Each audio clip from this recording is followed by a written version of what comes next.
Tikwisa, Timbonde, Kalina Kalako, Kadisiku Alongo, Munatati Santaye. Moja mbali Tikwisa, Mimbonde, Kalina Kalako, Kadisiku Alongo, Munatati Sakomojongo. Wamana konda siwa siwa pasando, wamoyo, kamusika futula pokoka poka yake, kanaka.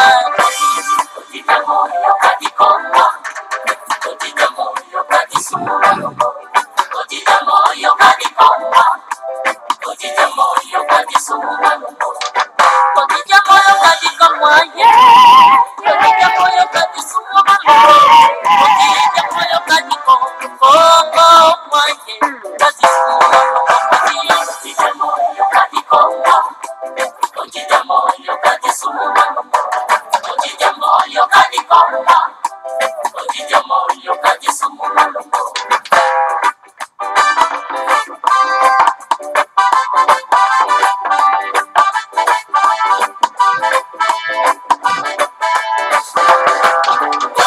Kujina fukubi kwa Kongo, Tinsuza, kagena sikilako, wadisiku walongo, munatadi sanzai. Kujina fukubi kwa Kongo, Tinsuza, kagena sikilako, wadisiku walongo, munatadi sakongo diongo. Bakwa Kinsuza, babosi basikwa bazandu, bamoyo. Kamusika futula pokoka poka yake, kanaka. Ojija moyo kadikongo, ojija moyo kadisumo, ojija moyo kadikongo, ojija moyo kadisumo.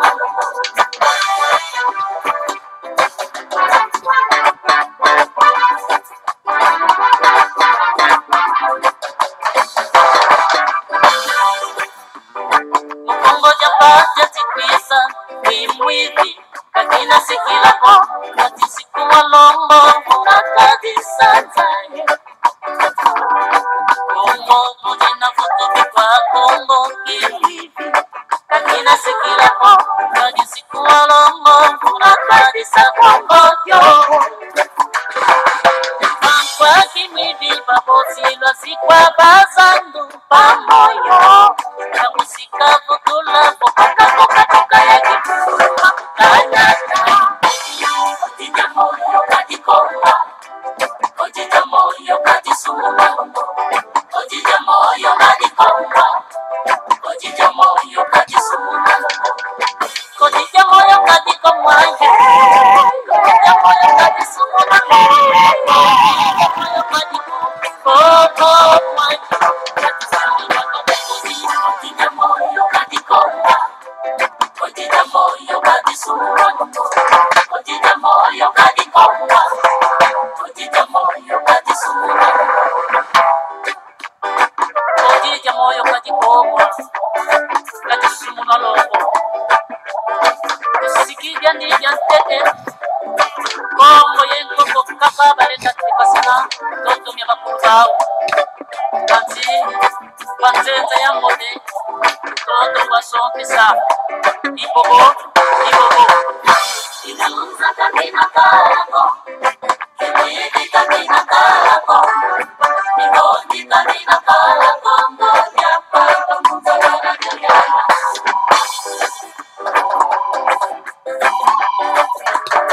Kongo kyoko, yoni pase kwena seje, utapiku tumenzuzo, itakasakake, andolo diapalba.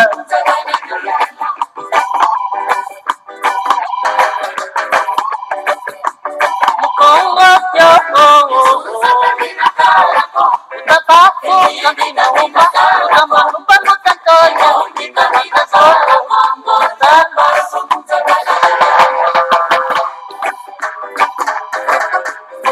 Buta putu mukongo kyoko, mamantu itikapata kaya misiba sumayaya, itakino moya zongo, yaya kiko.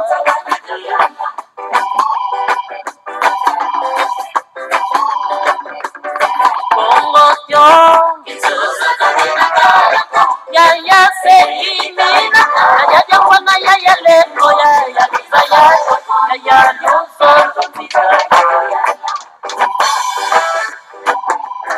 Mutama kutima mukongoja Nekibinda mutangoma Utawa kundu zilo ya muda Kama toro Njenya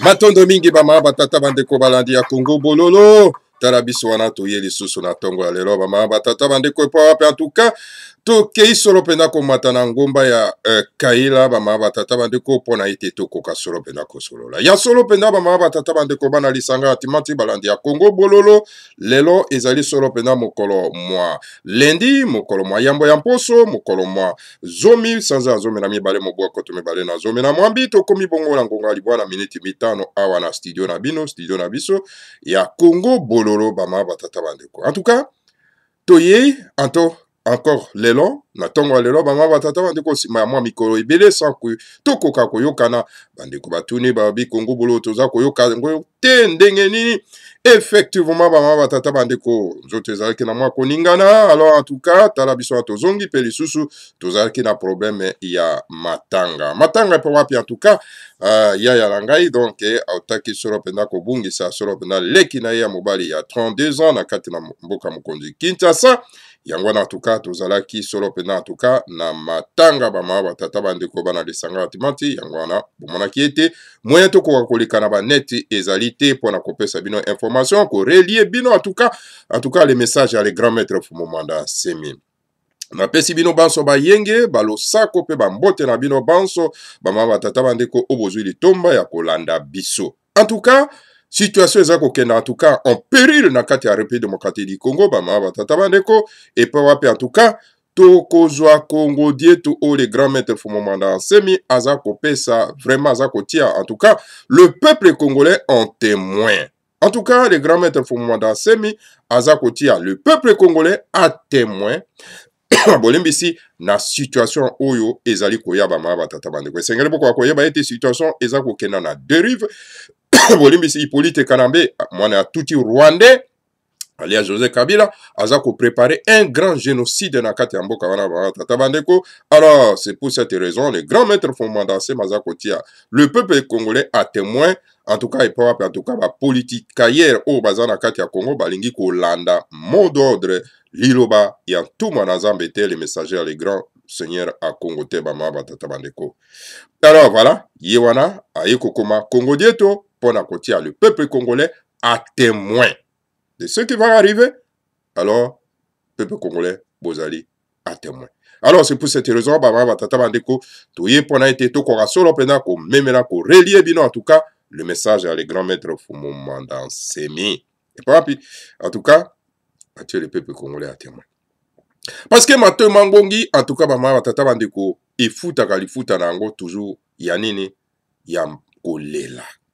Parce que ba politika balingi koyoka te. Balingi kotia mato ite epai api les sages ya race banto aza koloba. Et pourtant ma nyonso azali koloba les grands maîtres fumomanda semi eza toujours ko se réaliser. Alobi bien alobi ke mapona mekozala te. Hippolyte Kanambe alias José Kabila mwana tuti rwandais mopaya na kati na mboka ya race bantu esengeli to bengana ye par les soulèvements populaires. Alors voilà les politicaires, les hommes politiques na kati ya mboka corrompus jusqu'à la moindre épinière. Alors donc balingi koyoka message à les grands maîtres fumomanda semi te.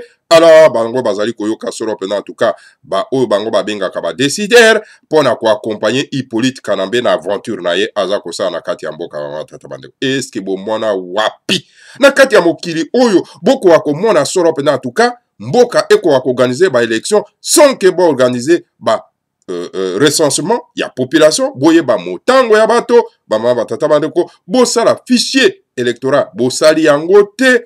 en tout cas identification à population boyebi te nani azali congolais na azali congolais te et na mboka oyo ezali infiltré par des étrangers alors donc et bandeko na biso bazokende na baventure oyo alors donc le grand maître Fumanda Semi azali solo penza kotia à témoin le peuple congolais et katombe oyo ezali koya na kati ya mboka wana bolela te pe boloba te ke no toyebaki te boyebaki soki le grand maître Fumanda Semi akotia bino à témoin parce que boza responsable pe ya situation ezali koya parce que bino peuple bato bokoki koloba non toko accompagner bino na aventure na bino te ya maponami pa wapi en tout cas Hippolyte Kanambe aza ko préparer ba génocide na kati ya mboka tango moto aza koloba ke non moi je ne partirai pas dans ce pays et je partirai dans ce pays que par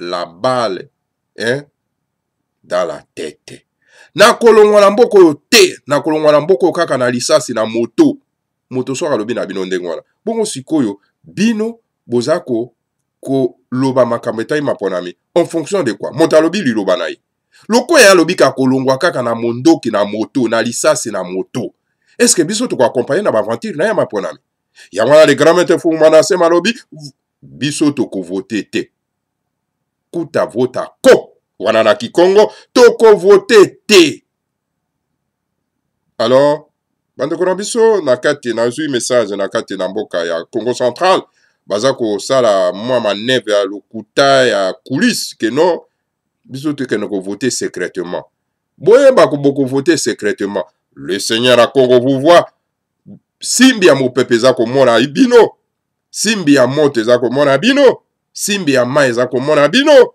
simbi ya mabele eza komona bino mfumu toto simbi ya mabele eza komona bino kolo mabele aza komona bino tango boza koloba nkulisi boyeba ke nyonso to ezali koyokana na basimbi ya mopepe simbi ya mabele simbi ya mai simbi ya moto alors le seigneur à Congo aza koyoka bino pourquoi parce que na kati na nzoto na bino bozali na intercède le seigneur à Congo alors boko échapper wapi tango boza ko murmurer tango boza ko loba nkulisi alors voilà ba mama batata bandeko boko contribuer na malheur ya mboka alors il est temps il n'est pas encore trop tard ba mama batata bandeko alors ya ko abandonner ba politique na ba yebi très bien que mapona mi kozana na yango te Hippolyte Kanambe aza ko préparer kuna epati kana kati ya mboka wana alors pona nini ko nyokolo peuple na biso ko galvaniser peuple na biso ko nyokola ye ya ko bimisaka ye na balabala ya ko bimisaka na ye na ba meeting boza ko sala pona ko préparer ba mapona pendant que boyebi boza conscient que mapona me kozala te mais pona ni boza méchant boy vous les politiques ailleurs congolais alors ba mama batata bandeko bana lisangati mandi tozo belela na ngomba kaila na montagne ya Saint-Tété kuna na mbanza Congo mais boza koyoka biso te mais bozo sala sourd d'oreille kala mingi te ekatombe kokoya bama batata bandeko bana lisangati mati ekatombe ekokoya alors donc le grand maître Fumanda Semi tient à témoin le peuple congolais. Voilà, bama batata bandeko lelo toyeka kapona 30 minutes seulement. Alors le moment que tout se réchauffe on a été tout préparé ba émission oyo tokoya nango na mbala asima kasi liboso tokenda kuna bama tata bandeko esengeli bandeko bakoka ko comprendre événement monene oyo toza kozela oyo bakoko babandaki kozela longwa kala kasi bango batikaki kozonga mokila molimo sans que komona événement wana bama tata bandeko étoile ya Kakongo oyo le bakoko babandaki kozela longwa kala ete Kongo ya sika ekoya bango bakendaki bakei kobunda bitumba ngo nde na mokili ya molimo batiki biso na kati na mokili ya mosoni bama batata bandeko. Voilà ce qu'écrit le grand maître Fumanda Semi. C'est que les gens, les politiciens ne savent pas, ils ne lisent pas ou ils lisent mais ils font semblant de ne pas comprendre. Ou bien baza kotanga kasi baza ko ignorer makambo oyo le grand maître Fumanda Nsemi aza kokoma. Alors tozali na ere averso et koloba ete la race bantou va se réveiller et il va prendre la commande. Il y a cette planète Terre. Lokola azwaka commande na cette planète Terre na civilisation monene oyo tosalaki na mboka ya Ekipata. O soki na moni bandeko na biso bazotanga mokanda ya Biblia baza ko diaboliser na bango bakoko na biso na Égypte. Oh ces Égyptiens là, hein? Oh ces Égyptiens là, toko détruire bango etc. Baza ko accompagner mokanda ya ba colon oyo tobengi la Bible. Aïe aïe mawa. Et pourtant bango effectivement esengala ba koma mokanda wana po ba diaboliser ba koko na biso parce qu'ils étaient trop puissants.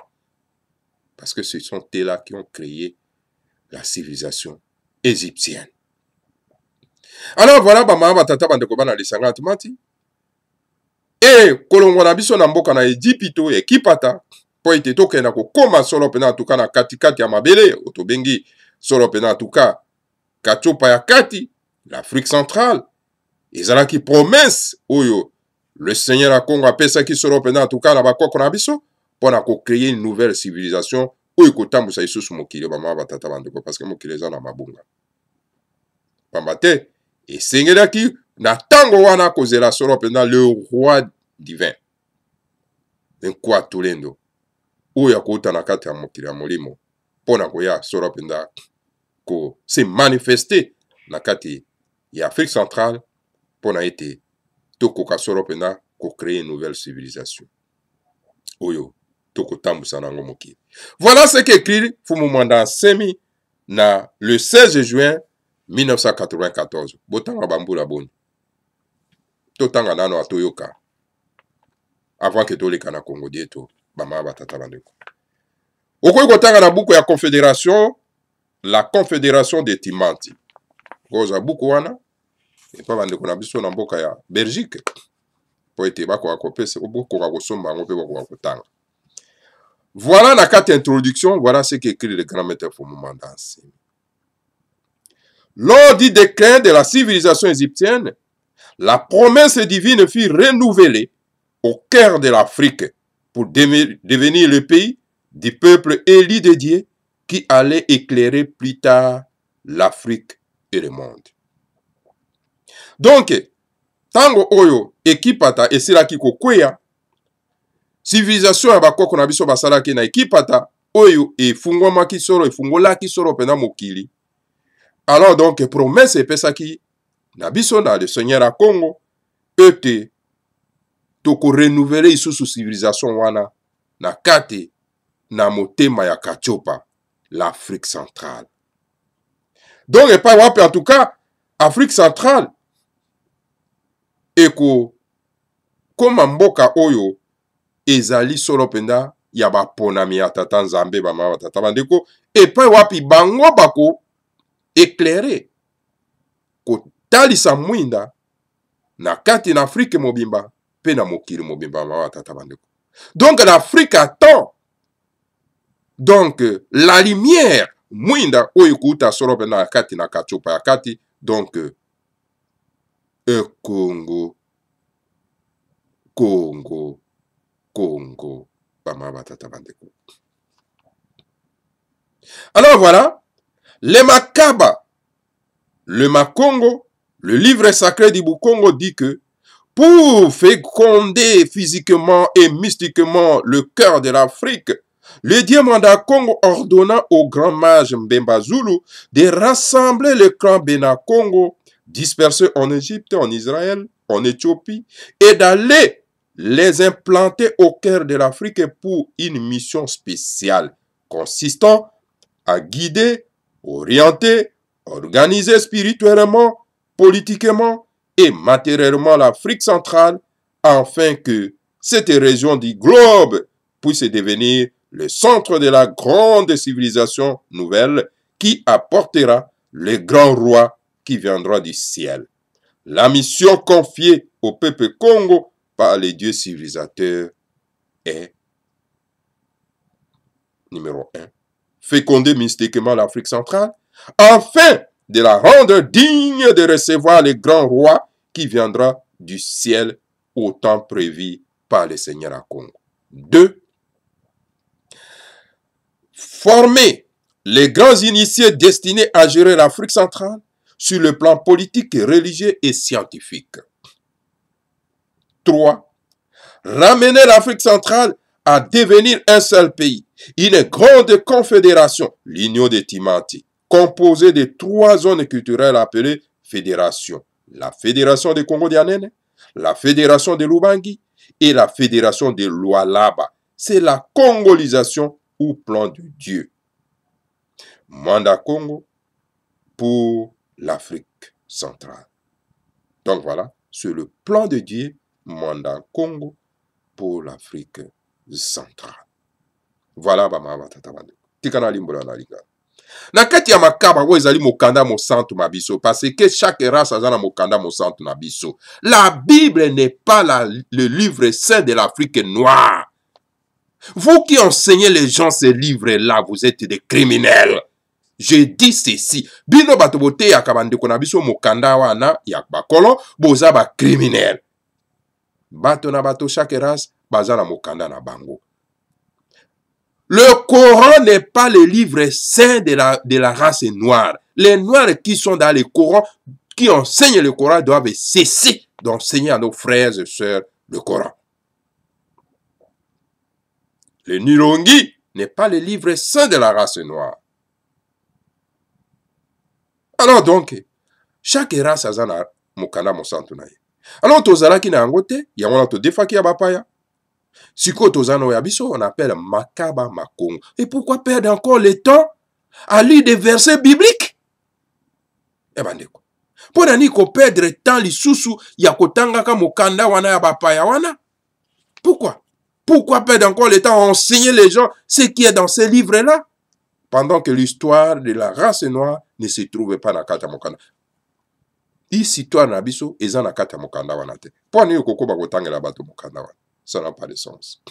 Donc, les livres sans les makaba mokanda mosanto Nabiso, tobenge makongo, et lobi boye, ezali mokanda mosanto, ya race noire, et lobi boye lobi, pona te, tokora ko fécondé, physiquement, hein, ko botisa, bama tata bandeko, na mosuni, pe na molimo, motema ya kachopa, ya Afrique, Nzambe, mwanda Congo, apesaki solo pena mitindo, na ba grand manger, ya Mbemba Zulu, po ete bakoka kosangisa mabota nyonso tu ya babe na Congo, oyo epanzanaki na kati na Egypte, na Israël, pe na Éthiopie, bakoka kokenda solo pena tuka, kotia bango, na kati na motema ya kachopa, pona mission moko spéciale.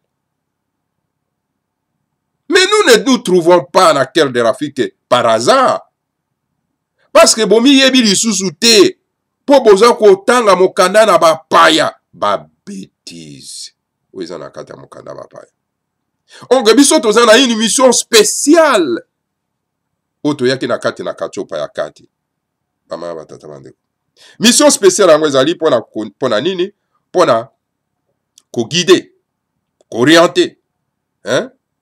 Ko tambousa, pe ko orienter, pe ko organiser, hein, ko bongisa spirituellement, na molimo, politiquement, na ndenge ya ko tambousa mboka, et matériellement, na ndenge nini ya ko kamba, biloko na biso, na kati na kachopa ya kati, pona ete, piteni ya mabele wana, ekoka kokoma solo pena tuka, kati ya civilisation ya mokili, ya sika, oyo komema solo pena tuka, bama batata bandeko, le grand roi, c'est-à-dire nkumu monene, oyo kouta solo pena tuka, na mokili ya molimo. Awa tokoti na ekeke oyo, na décembre oyo, kokabwana biso entre 2018 na 2019, kalate, boye ya nkumu, ezakoya. Est-ce que ozako se préparer? Na boye ya kumu. Parce que boye ya kumu ezali maîtrier. Les grands seigneurs Fumu Kimbanga Lobaki yango. car l'arrivée du roi est meurtrier. Alors pour na été beaucoup à résister na boye yankumu et sengeli solo pena bozwa mateya yango ya Bible oyo en tout cas la race bantu eza ko enseigner ka bande ko na bisote préparer aux enseignements ya bundu dia Congo bama batata bande ko bana lisanga timati. Donc voilà bama batata bande ko bana lisanga timati boye yankumu na kati pa kati. Alors mission oyo epesami solo penda na peuple Congo par ezali mission oyo epesami na biso na kati ya mboka par les dieux civilisateurs. Et mibeko wana elobi boy. Elobi esengeli to koka solo penda ko botisa na molimo katsopa ya kati. Pona ete ekoka solo penda ko koma solo penda bato ya bopikiliki, bato ya botosi, po ete ekoka kozwa solo penda tuka boye yankumu oyo akuta na mokili ya molimo par le temps prévu par le Seigneur à Congo.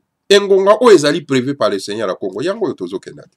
Bongo sikoyo bino bozo bebisaka tango na bino na makambo oyo ya ba Biblia. Ok balobi to se préparer. Donc spirituellement toko se préparer spirituellement na mokanda ya bapaya te. Na Biblia te bandeko. Pona ni bozo sala bon. Toko se préparer donc spirituellement na nzela ya bakoko na biso. Na nzela ya bundu dia Congo.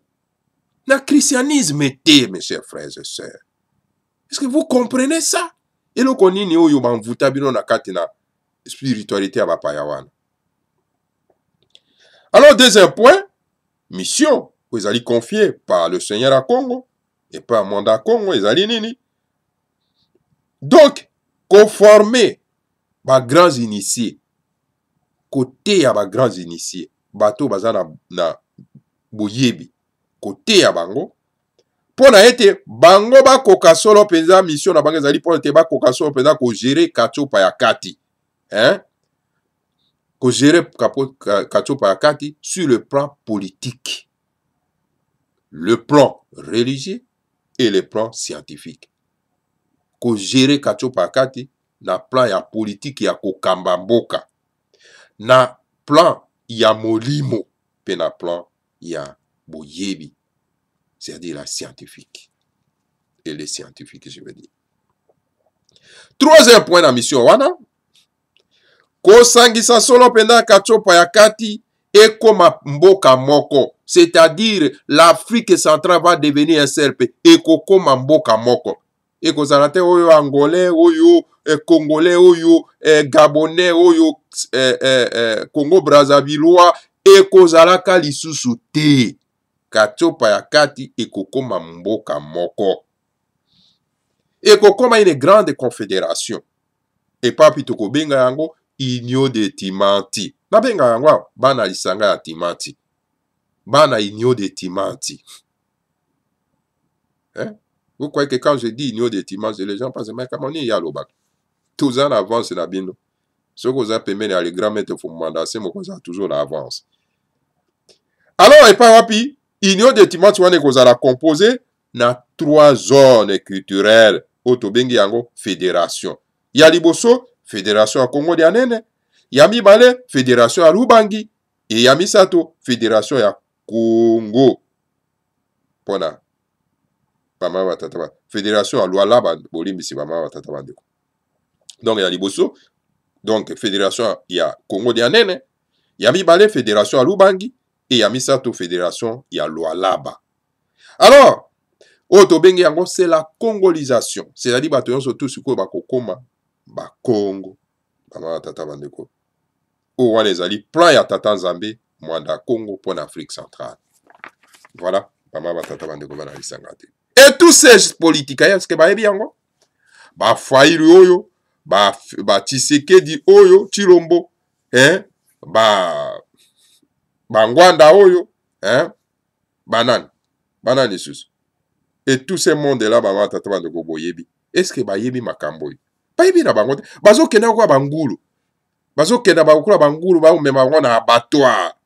Voilà bama tata bandeko. Voilà les gens que nous avons dans ces pays-là. Et pourtant, ils se prétendent d'être les docteurs, d'être des licenciés, après avoir fait, n'est-ce pas, les études universitaires dans ma université prestigieuse, etc. Bazako se prétendent. Mais ce qu'on longoli bango français na monoko, tous ces mondes-là, je te dis franchement, au comment na bako il est très. Pour les bakima Congo bolo, na benga ka bango na Congo bolo ba ya. Bakimaka. Pour les bakimaka. Ah te, biso kena kuna te yoza makambo makasi trop. Bakambo ya ko libérer mboka bobengi yango makambo makasi. Bangi makambo apete. Ok, non, la Bible a dit. La Bible a dit. Ovana vioka babi tumbe. Osbiso to benga bango me babi tumbe. Babi tumbe. Hein? Bato bazaye ba handicapé. C'est ça l'handicap. Voilà, maman, matata, bandeko bana isanga timati. Toke nano na Congo dietu. Bolimbi sipona yango. Nde na zoebi na otamola. Le grand maître Fumumanda Semi prend à témoin le peuple congolais.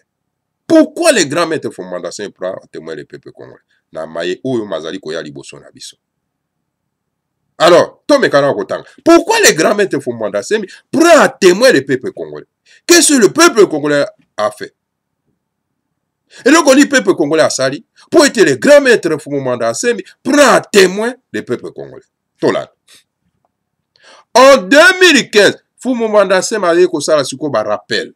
Yamakamoyos. Voilà. En 2015, Bama Batata Bandeko Bana Lisanga Timati. Hein?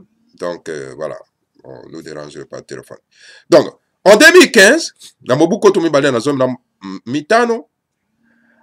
après avoir causé avec les chefs de l'église kimbankiste, avec les chefs de l'église protestante, avec le chef de l'église musulmane et le cardinal Mosengo de l'église catholique, le président de la République a voulu savoir le point de vue de Nemwanda Nsemi, qui est le chef de Bundu dia Congo.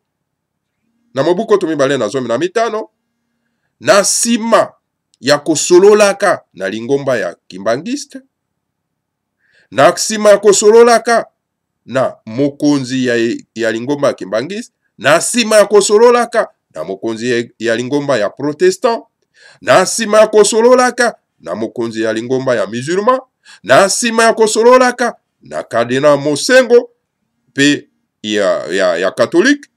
Alors mokonzi oyo bengi Hippolyte Kanambe alias Joseph Kabila oyo azali mokonzi na République démocratique du Congo yepe alobi te na kosolaka na bino te esengeli mpe na solola pe na Fumumanda Nsemi oyo azali mokonzi ya Bundu dia Congo. Bundu dia Congo oyo ezali solo mpenza instrument ya Kwaturendo ya roi divin. C'était la première fois après 17 ans de règne que Nemwanda Nsemi a rencontré le président de la République de la République démocratique du Congo. L'entretien était très cordial et le président de la République qui avait découvert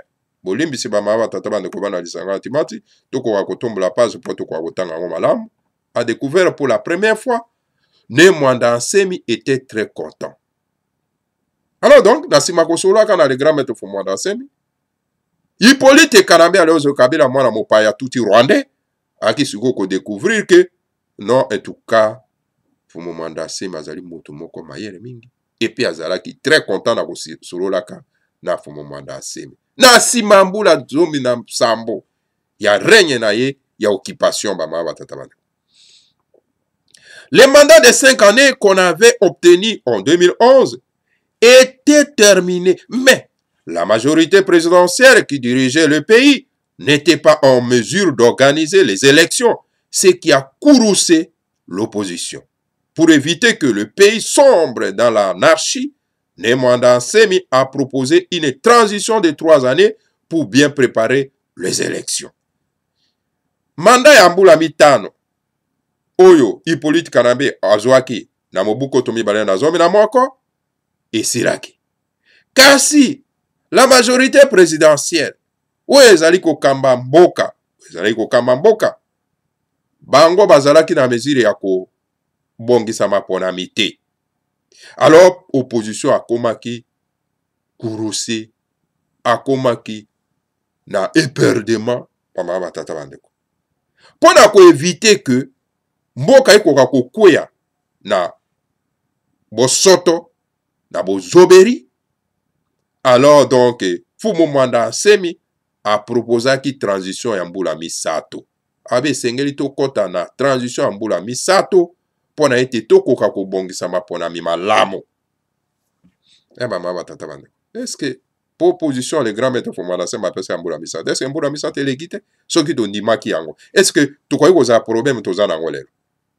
Boya bisanga mbula misato soki elegite. Mbula misato esili. Mais soki to ndimaki proposition le grand maître Fumu Mwanda Nsemi na tango wana. Est-ce que tu crois que vous avez sous un problème ou vous avez rien? Non. Content de cela, l'opposition a diabolisé Mwanda Nsemi et a été critiquée par le peuple congolais qui disait qu'on a toujours compté sur toi. Mais toi aussi, tu es allé donner 3 ans à Kabila, à Hippolyte Kanambe, alors que nous voulons faire partie de ces Rwandais et ces frères qui veulent recoloniser le Congo. Mwanda Nsemi a répondu que j'ai voulu seulement éviter qu'il y ait le trouble dans les pays. Alors donc, ma opposition, dans le peuple congolais, bazaki mécontent na yango, bakomi na bango ko diaboliser Mwanda Nsemi, ko critiquer Mwanda Nsemi, par le peuple congolais. Oh ba ekolobake non, écoutez, biso to bandaki ko compter na yo, kasi yo pe lisusu ke lisusu ko pesa mbula misato na Hippolyte Kanambe alors Joseph Kabila. Alors que biso to lingi to benga na Rwandais oyo na bandeko na ba Rwandais ba ye ko coloniser Congo. Mwanda Nsemi azongisa lobi te. Nga lingaki tout simplement pour na ko éviter mobulu oyo eza ko ya na kati ya mboka. Voilà un message. A mon avis, déjà, Mobulu est en la carte Yamboka. Pour éviter que Mobulu en ait quoi le matin, Hippolyte Kanambe a préparé massacre na bana Mboka. Alors, pour que massacre quoi le matin, et tant que sage de la race Bantou, a proposé 3 ans à transition, pour être tout bon, ça m'a pour la même malamu, pour être massacre quoi le matin. Talandé massacre, ça qui éviter en justesse. Ah oui. Mais, l'opposition ne voulait rien entendre. Ainsi, Fumu Mwanda Nsemi a dit ceci au peuple congolais. Je vous comprends, mais ce que vous demandez demande des sacrifices. Si nous choisissons une date pour faire cela, ces opposants de mascarade ne vont pas vouloir et vont donc proclamer des journées mortes pour rester à la maison.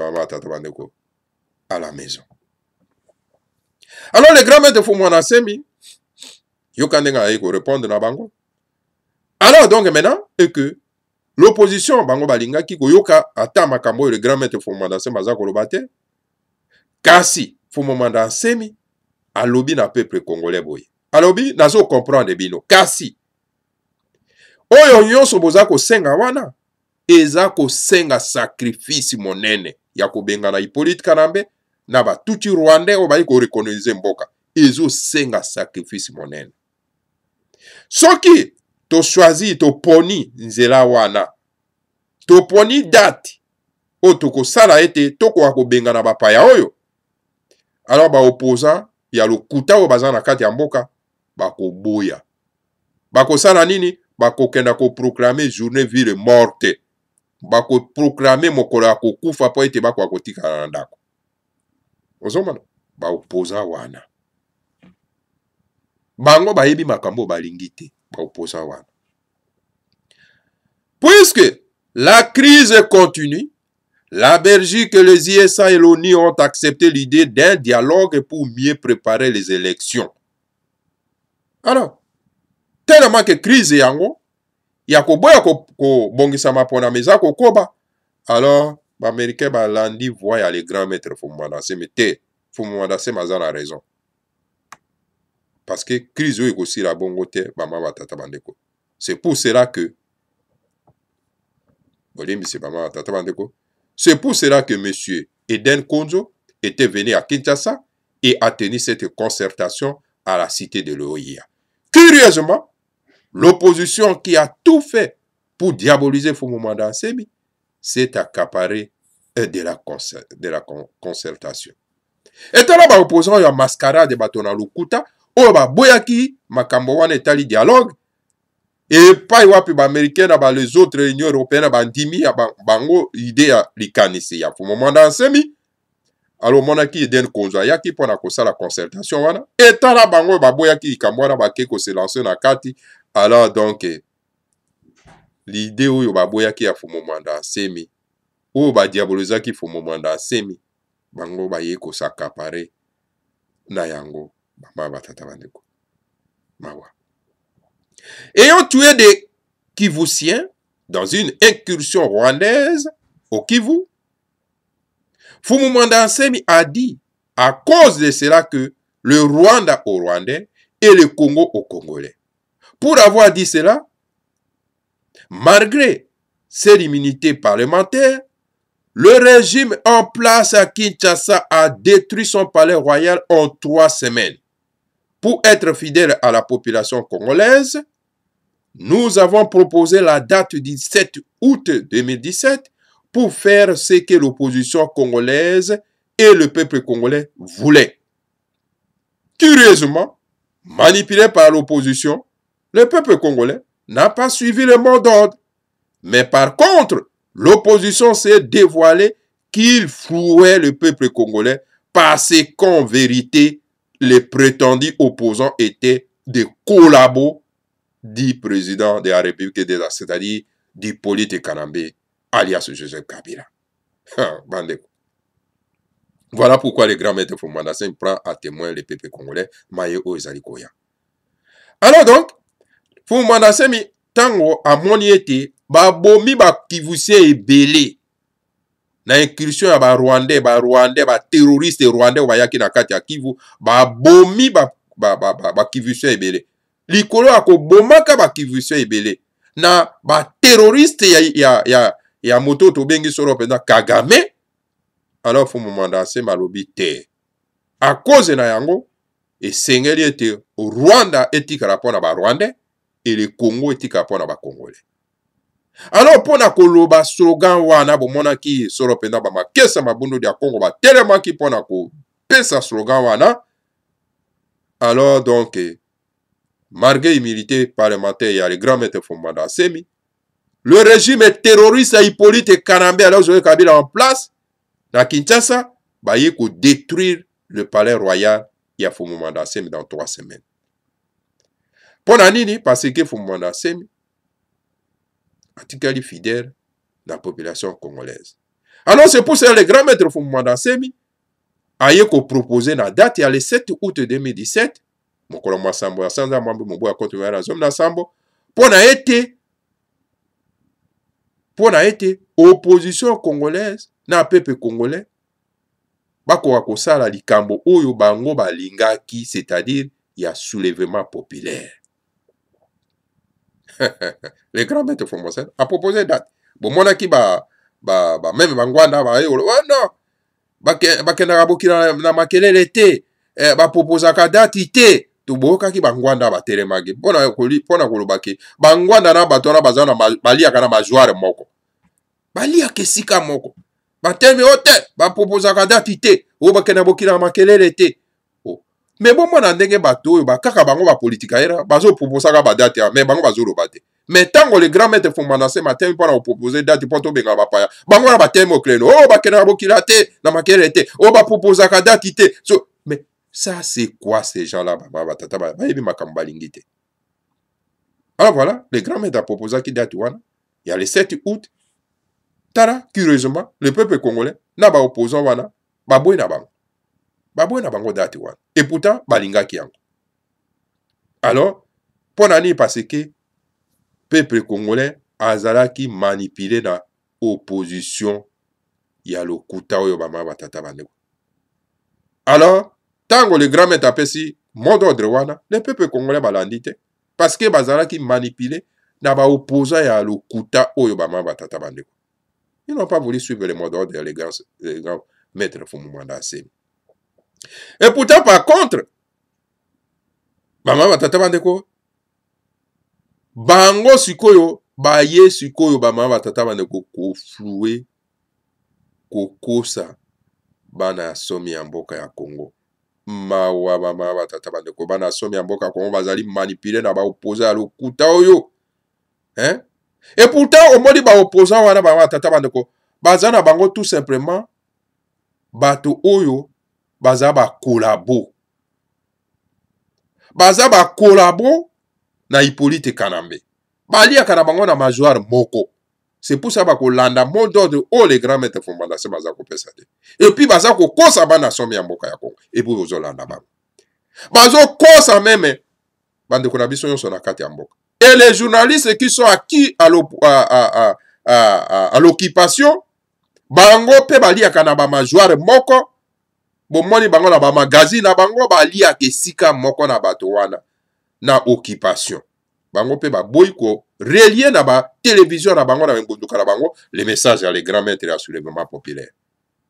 Alors le peuple congolais pris en otage. Alors les grands maîtres Fumumanda vous prend témoin de ce qui va arriver. Toko. Nous sommes au début de l'ère du verseau qui consacre la réconciliation des races en passant par les forums de vérité et réconciliation, tels que l'archevêque Desmond Tutu et Nelson Mandela l'ont fait en Afrique du Sud pour les Noirs et les races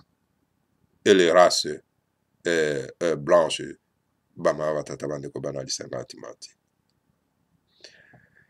Alors donc, c'est-à-dire réconciliation entre les Noirs de l'Afrique du Sud et les Blancs de l'apartheid. Nous pouvons le faire en envisageant une réconciliation entre les Bantous et les Tutsis.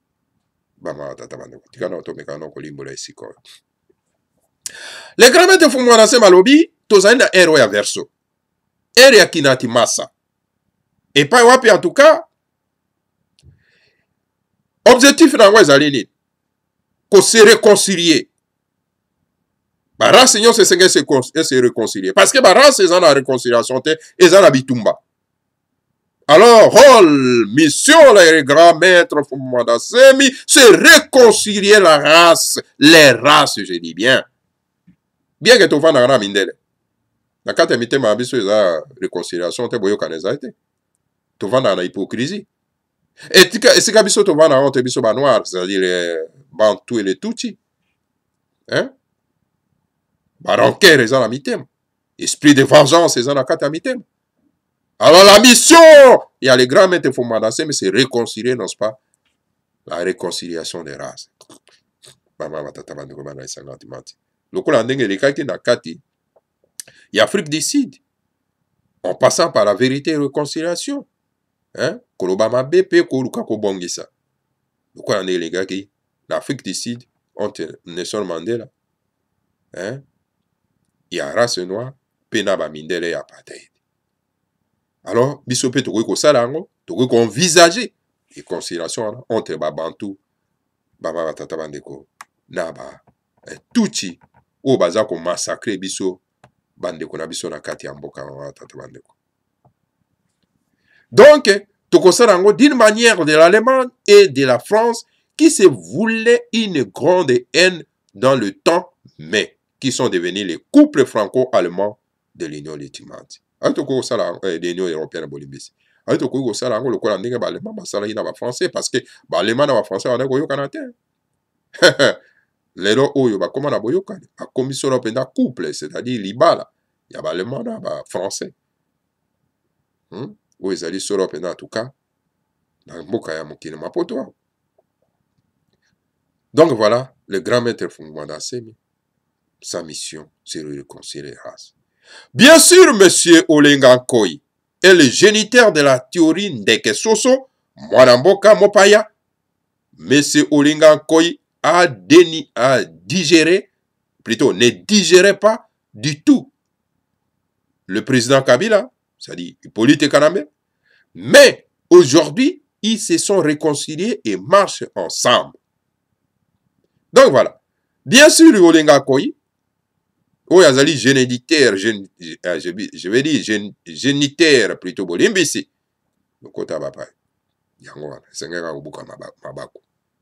Géniteur, il y a Liloba, il y a théorie, il y a Ndeke Soso, pe mwana mboka mopaya. Alors Olenga Nkoyi, Oyo, abandaki solo penda ko digérer Hippolyte Kanambe te alias Joseph Kabila. Kasi lelo Oyo, ba se réconcilier na Hippolyte Kanambe, ba komi kotambola ensemble. Ba komi kotambola bango ensemble. Peuple congolais, le pays nous appartient tous. Si nous croyons que le pays est en danger, nous devons nous lever tous à l'unanimité pour le sauver. Car il n'est pas du tout bon que les uns supportent tous les sacrifices et les autres ne font rien et se font collabo. Ingeta, ibobo, ibobo. Pendant qu'on suit ça, le grand maître Fumandase malobi boye, alobi bana mboka, bana somi ya mboka ya Congo. Mboka oyo ezali abiso nyonso.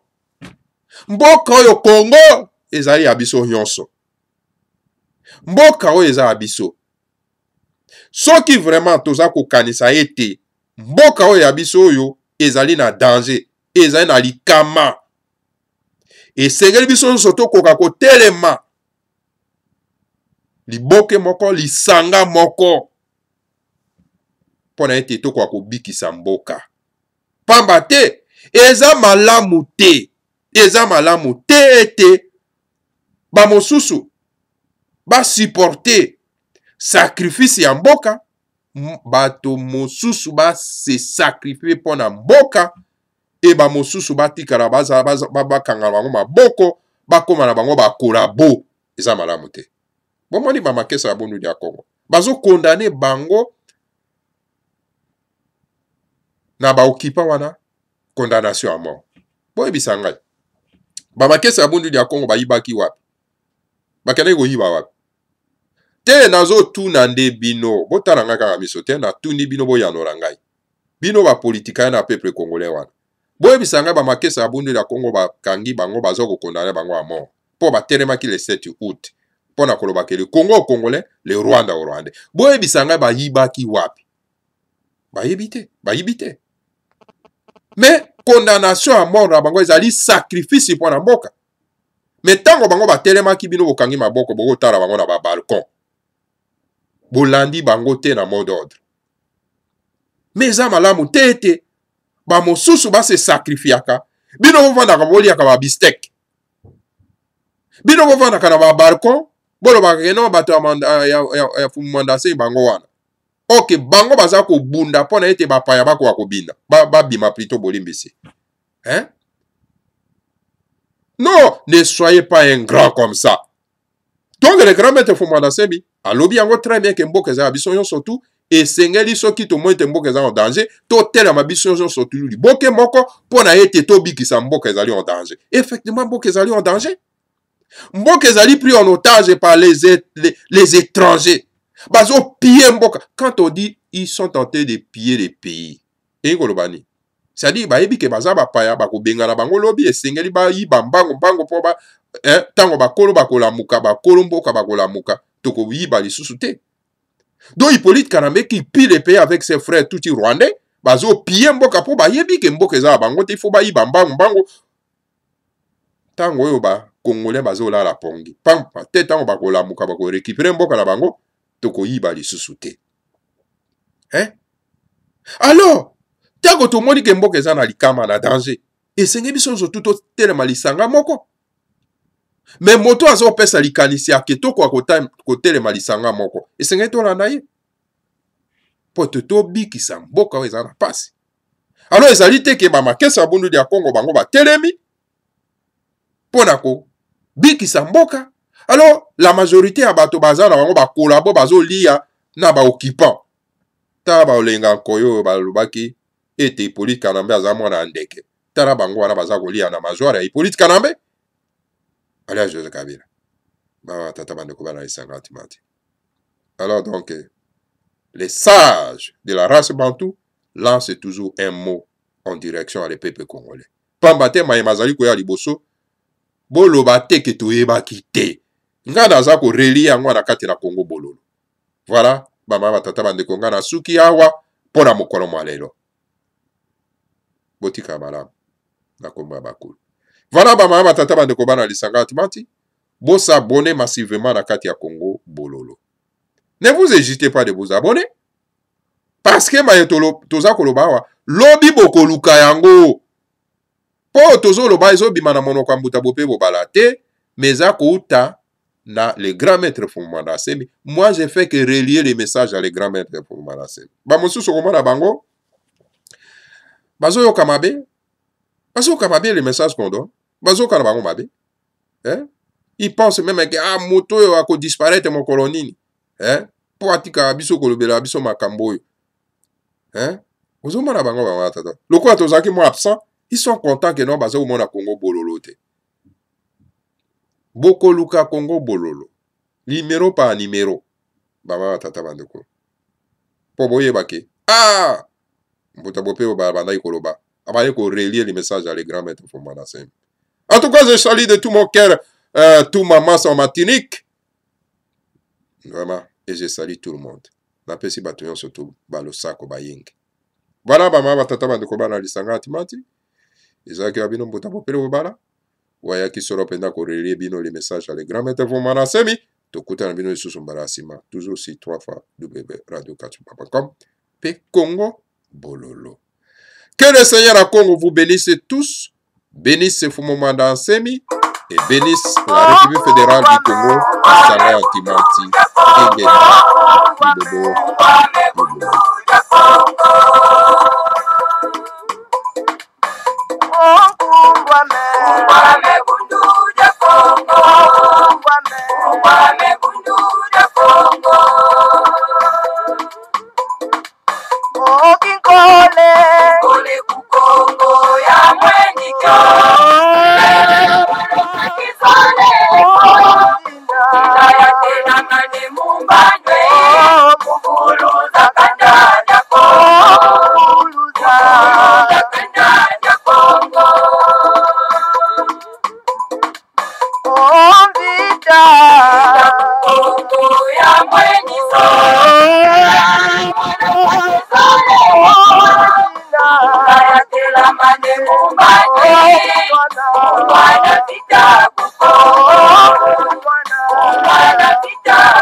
Bye.